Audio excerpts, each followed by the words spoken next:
Hey guys, it's Paradise, and today we have some huge news for FPS and Battlefield fans, with the next addition to the Battlefield series confirmed and announced. Although many of you guys will know us for Monster Hunter, RPG games, and looters, we do really enjoy playing and covering FPS titles too.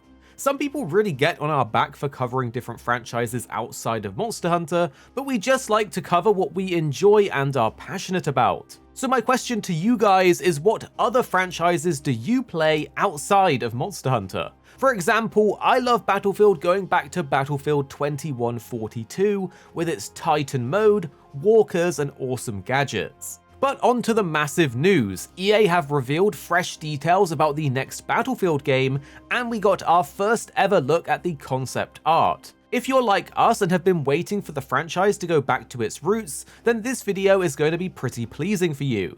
So let's dive into what's coming, the new modern setting, and the major gameplay changes since the recent 2042 release. The first thing to note, after years of Battlefield games venturing from World War I, II, and even a near future setting, is that this new Battlefield is officially returning to modern warfare. This move is a clear callback to the iconic Battlefield 3 and 4 era. Many fans, for good reason, see these as the pinnacle of the series, and Vince Zampella, who's heading the project, says they're aiming to recapture the core Battlefield magic. Intense large-scale battles with modern weapons and vehicles. It's all about going back to basics while pushing forward at the same time. Now, while EA hasn't confirmed the exact city that this concept art is from, it's definitely giving me European vibes. I'm thinking of Italy, France, or maybe somewhere else in Europe. It also looks like it hints at ship-to-ship combat and helicopter battles, along with natural disasters like wildfires that look like they will wreak havoc on the battlefield, as seen in this concept image. The art style shows off a greyish, gritty colour scheme, very similar to what we saw in Battlefield 4, so we can likely expect the same moody atmosphere, but this time with even bigger stakes. And now we need to talk about some gameplay details, because there is one big change that I think many people will be happy to hear. Remember how the traditional class system in Battlefield was changed to specialists in 2042? Well, these are no more. That's right, that controversial system is now out. The team is going back to a more traditional class-based system, which is fantastic news for longtime fans.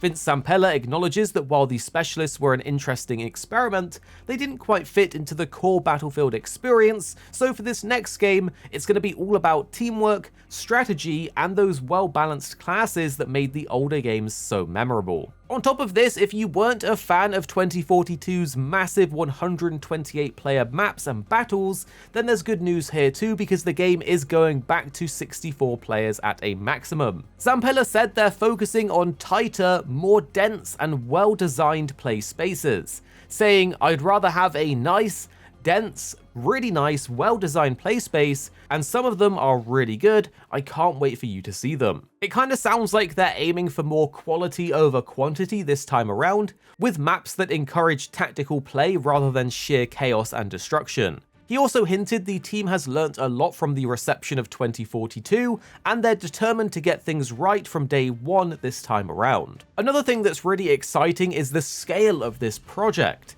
EA is putting a ton of resources into Battlefield this time, with 4 different studios being involved. There's DICE, Motive, Ripple Effect, and Criterion. Vince Zampella has called this one of the most ambitious projects in EA history, and this is quite a big statement given how massive some of those EA games have been in the past. It's clear they're really putting in effort to win back longtime fans, with all of these changes that reflect back to the roots of the Battlefield series. These combined studios are basically working together to ensure that the game has everything players love about Battlefield in it, from the big vehicle battles to the destructible environments, and they say they're testing everything weekly. Well, you might be wondering when you can play it yourself, and EA is planning a community program next year, which will likely involve some kind of beta testing or other ways to get involved.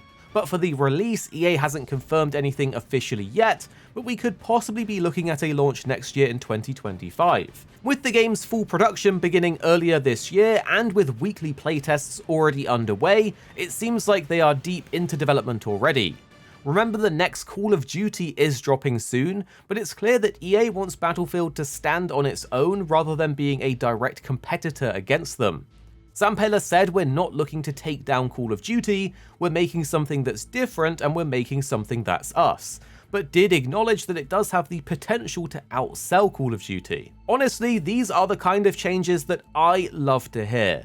I'm very happy about a more traditional back-to-its-roots Battlefield with the old class system and more tactics and curated maps that allow for some really crazy engagements. But tell us, what do you think about all of this down below, and drop a like if you enjoyed this update, and stay subscribed for more videos on your favorite games coming very, very soon.